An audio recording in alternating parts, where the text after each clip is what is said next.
Hello guys, good morning. आप लोग कैसे हैं? आई होप आप लोग बहुत अच्छे होंगे। तो आज मेरे दिन की शुरुआत हो गई थी 4 बजे और मैं अभी देख रहे हैं बज रहा है 4:36 और मैं बैठ चुकी हूँ अपनी स्टडी के लिए। अब मैंने आप लोगों को पहले बता चुका था कि मैं अभी ये नहीं है कि मैं एग्जैक्ट एकदम वही रूटीन लेके चलूँगी। मैं ऐसे करके पढ़ाई कर रही हूँ कि मुझे जब टाइम मिलेगा मैं तब पढ़ाई करूँगी और मैं टाइमर लगा चुकी हूँ कि देखती हूँ मैं कितने घंटे की पढ़ाई कर पाती हूँ।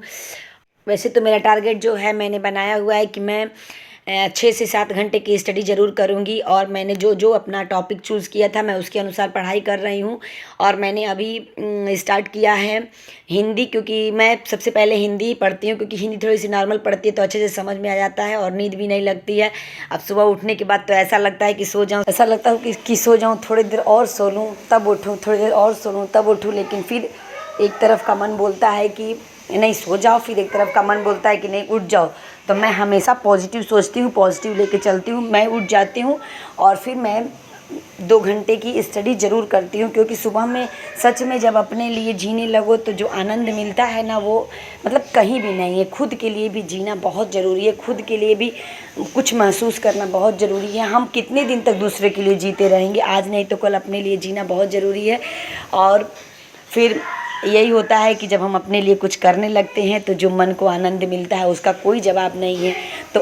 तो इस तरह मैं अपनी स्टडी करती हूँ। अभी मैं हिंदी पढ़ रही थी तो हिंदी मुझे पढ़ने में थोड़ी सी इसलिए नॉर्मल लगती है क्योंकि मेरा ये ग्रेजुएशन में सब्जेक्ट रहा है। मैंने फाइनल तक हिंदी और संस्कृत लेके ही पढ़ा है, तो हिंदी मुझे थोड़ी टफ नहीं लगती है। आराम से हिंदी को मैं कर सकती हूँ, लेकिन फिर भी मुझे एक बार रिवीजन की ज़रूरत है, तो मैं एक बार उसको पढ़ते हुए चलती हूँ कि चलो एक बार मुझे रिवीजन करना है। तो इसलिए मैं हिंदी को सबसे पहले रखती हूँ। उसके बाद फिर मैं अपना एक बना लेती हूँ, रोज़ रात को मैं अपना ये बना लेती हूँ कि मुझे सुबह में क्या पढ़ना है क्या नहीं पढ़ना है। तो मैं इस टाइम जो है हिंदी का एक टॉपिक इंग्लिश का और एक टॉपिक पॉलिटी से और फिर एक टॉपिक जो है हिस्ट्री से। मैं इतना ही लेके चल रही हूँ। मैं अभी जियोग्राफी को पीछे रखी हूँ कि जियोग्राफी थोड़ा बहुत ज़्यादा ब्रॉड है, तो मैं उसको पहले इसको मैं कवर कर लूँ तब उसके बाद उसको देखूँगी। और मेरा एक सब्जेक्ट मेरा जो है, जो कि मेरा सेकेंड पेपर है, तो उसमें से मैं अपने टॉपिक वाइज यानी एक मैं लिटरेचर से देखती हूँ, क्योंकि लिटरेचर मैंने कंप्लीट कर लिया है। लिटरेचर में मेरा रिवीजन चल रहा है, एक लिटरेचर और एक व्याकरण, क्योंकि व्याकरण थोड़ा टफ है मेरे लिए। तो इसलिए मैं व्याकरण को एक लेके चलती हूँ। तो ऐसे मैं अपनी स्टडी को करती हूँ। और सच बताऊँ तो जब आप एक दिन का टारगेट बनाते हैं और उसे अचीव कर लेते हैं, तो जो आपके मन को खुशी मिलती है, मैं उसके लिए मैं क्या बताऊँ।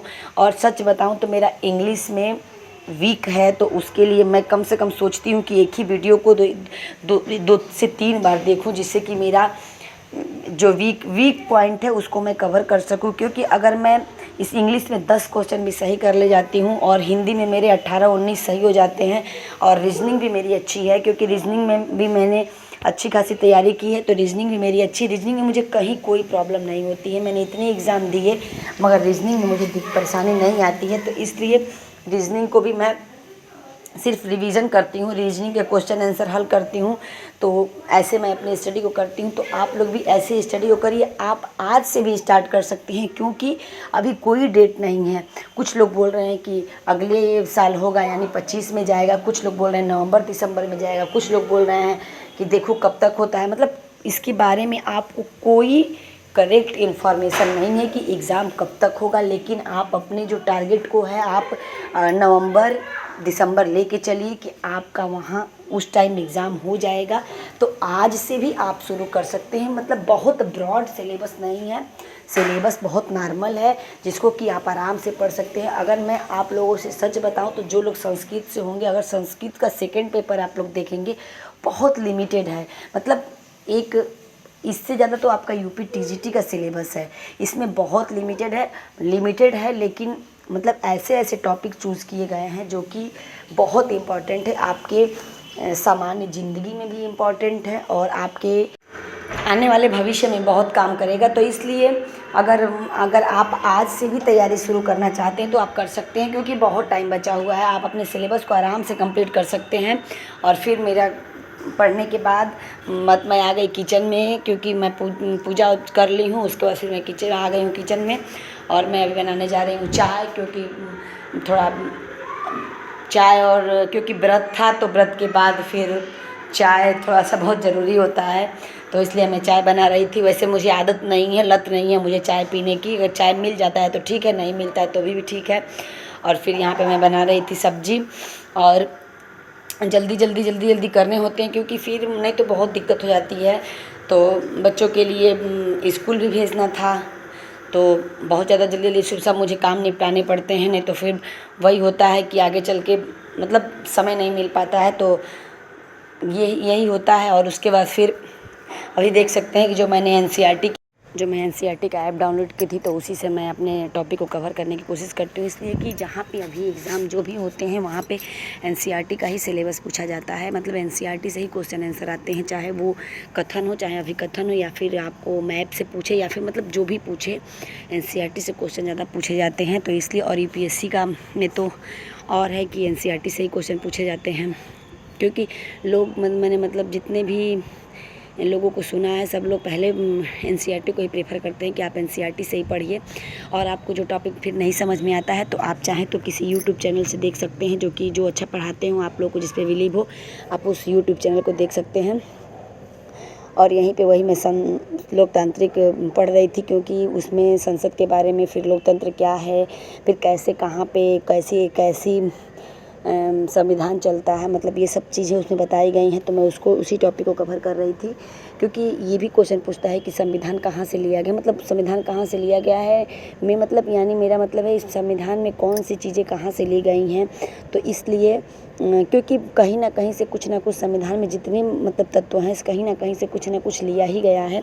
तो इसलिए आप ऐसे पढ़ेंगे तो एनसीईआरटी में एक छोटे टॉपिक के में सारे सब्जेक्ट चीज़ कवर की गई है। तो ऐसे आप पढ़िए और अपने सब्जेक्ट को आप जितना अच्छे से हो सके तैयार करिए, क्योंकि अपने सब्जेक्ट में अगर आपकी पकड़ होगी तो आप आगे वाले मतलब जो फर्स्ट पेपर है उसको आप आराम से अचीव कर सकते हैं। क्योंकि उसमें पहले तो ये था कि 40 मार्क्स लाना ज़रूरी था, तभी आपका सेकंड पेपर चेक होता था, मगर अब ऐसा नहीं है।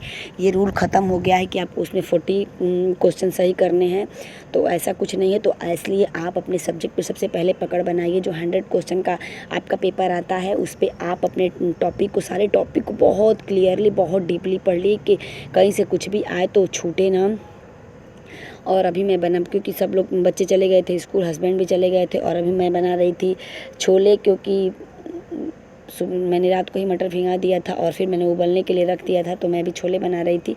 तो ऐसे ही मेरा सारा वर्क होता है। मैं सुबह से शाम तक आप लोगों के साथ जर्नी शेयर करती हूँ कि मैं कैसे अपने सारे काम को करती हूँ, क्योंकि ऐसा होता है कि मैं थोड़ा एक दूसरे को देख के लोग सीखते क्या हैं, बस ये होता है कि एक दूसरे को देख के लोगों के अंदर जज्बा आता है कि मैं भी कुछ कर सकती हूँ, चाहे जितने भी हाउस वाइफ हो, चाहे जो भी हो। अब किसी भी इंसान को देखिए, बस ये है कि अपने सपनों को ना भूलिए, अपने सपनों को साथ लेके चलिए, क्योंकि अगर आप अपने सपनों को भूल गए तो आप अपनी ज़िंदगी को भूल जाएंगे।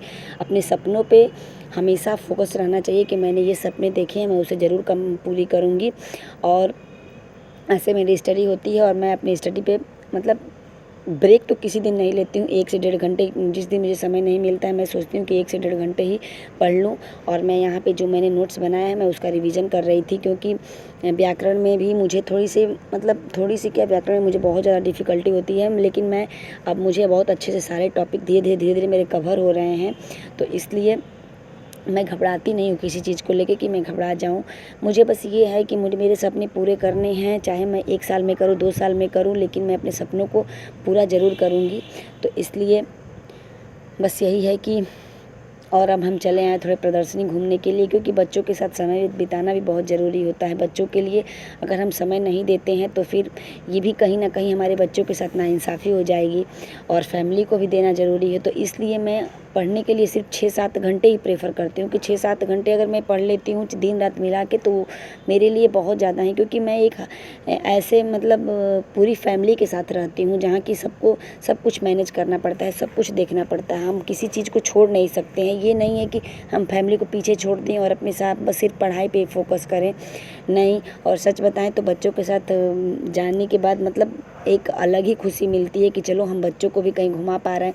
एक तो शहरी जीवन ऐसा हो गया है कि बच्चों को कुछ फिजिकल एक्टिविटी हो ही नहीं पा रही है, सिर्फ बच्चे टीवी मोबाइल और घर में ही कैद होकर रह गए हैं। तो बच्चों को थोड़ा बाहर ले जाना भी बहुत ज़रूरी है। और यहाँ पे मतलब पूरी मछलियों का मतलब एक जगह लगा हुआ था जहाँ की बहुत तरह के फ़िश थे, तो वही हम लोग फ़िश को देख रहे थे और बच्चे बहुत खुश हुए।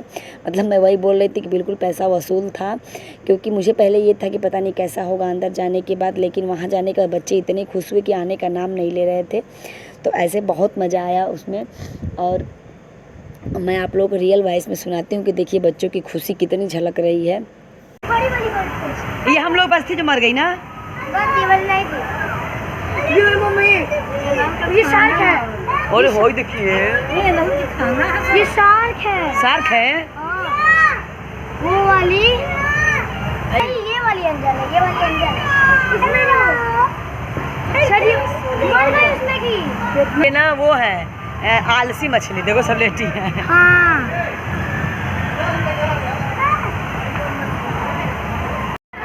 कितनी छोटी छोटी है। हम लोग घर में लगाए थे, नहीं बेटा ये सब नहीं था।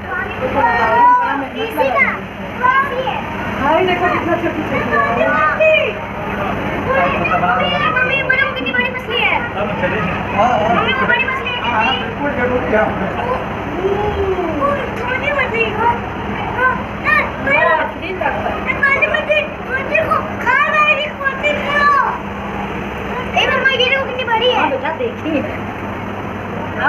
अब इधर बड़ी आ गई। सब एसी में रहने के एसी की एसी चल रहा है। इसी में पैसे लगाए हैं, इसी में पैसे लगाए हैं। मम्मी देखो यहाँ पे देखो। खड़े रहो, इसी में ले लो। वो कितनी बड़ी बनी है। और ये देखो।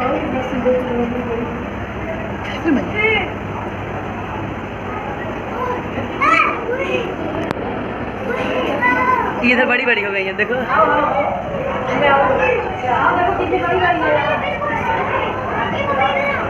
आ गए, कर लें तो पहले यार, हम आ रहे हैं ना खतरनाक सीन देखने।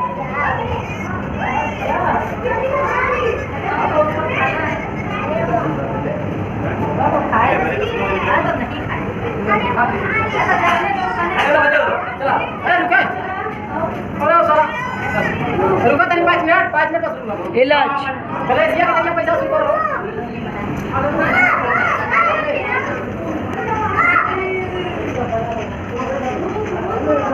इधर देखो लच कितनी बड़ी बड़ी है।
मुझे ये आप उम्मीद हुआ कि आप लोगों को वीडियो बहुत पसंद आई होगी, और वीडियो अगर अच्छी लगी हो तो वीडियो को दिल से लाइक शेयर और सब्सक्राइब ज़रूर करिएगा, और कमेंट ज़रूर करिएगा, क्योंकि एक कमेंट से बहुत मोटिवेशन मिलता है।